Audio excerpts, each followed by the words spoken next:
Hi guys! For today's video guys, naglakad pala kami papunta ng Kabantian. Kasi mag-attend kami ng birthday doon. So,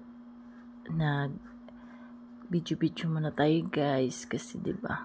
Diyan pala sa likod ko si Nanay. 'Di ba? Ang init-init masyado. Kahit mainit, worth it naman kasi masarap naman yung mga pagkain doon. Init sobra. Ang ganda ng mga ulap.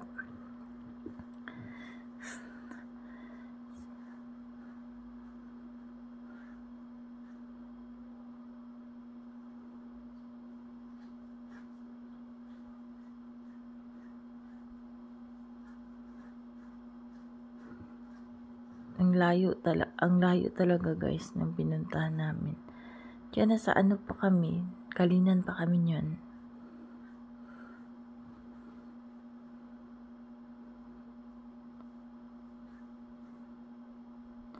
Nagpa-gas na sasakyan. Siyempre naman, pag mag-travel tayo na malayo, kailangan naman talaga ng gas. Diba? Para makarating tayo doon sa natin sa puntahan. Yan, kami uli. Patuloy kami. Ang ganda ng views ng ulap. View ng ulap. Ang puti. Ang linaw-linaw ng langit. Sobrang init. Ngayon na guys, sobrang init. Init masyado. Nasa pala kami niyan? Quarry. Diyan, papunta ng Mintal.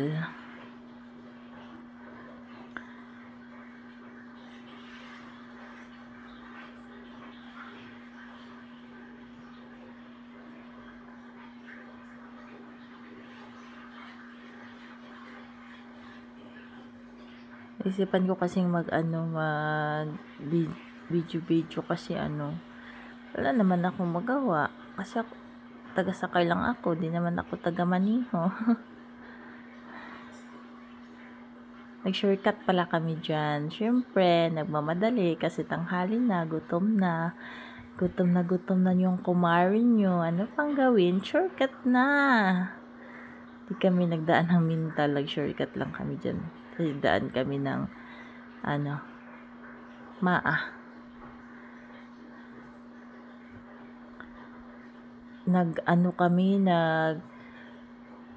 Galing kami dito sa bahay namin is 11:45. Nagdating kami doon sa Kabantian is 1. Sobrang gutom na talaga, promise. Pagdating doon, daming pagkain, halos lahat ng pagkain na tinikman ko talaga kasi alam niyo naman, ang layo naman, para di naman lugi yung pagpunta ko doon na ng birthday kami, so lahat na lang kinain ko. Tapos ang sobrang traffic talaga sa sa Maa. Sobrang traffic tagal namin nakarating. Maabangkal pala yan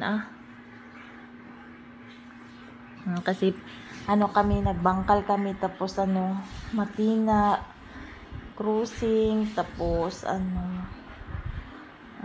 Maa, Bangkiruhan, pagdating na San Pedro, ang traffic, sobrang traffic.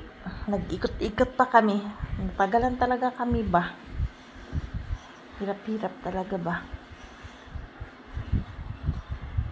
Dito na lang. Bye-bye. God bless you.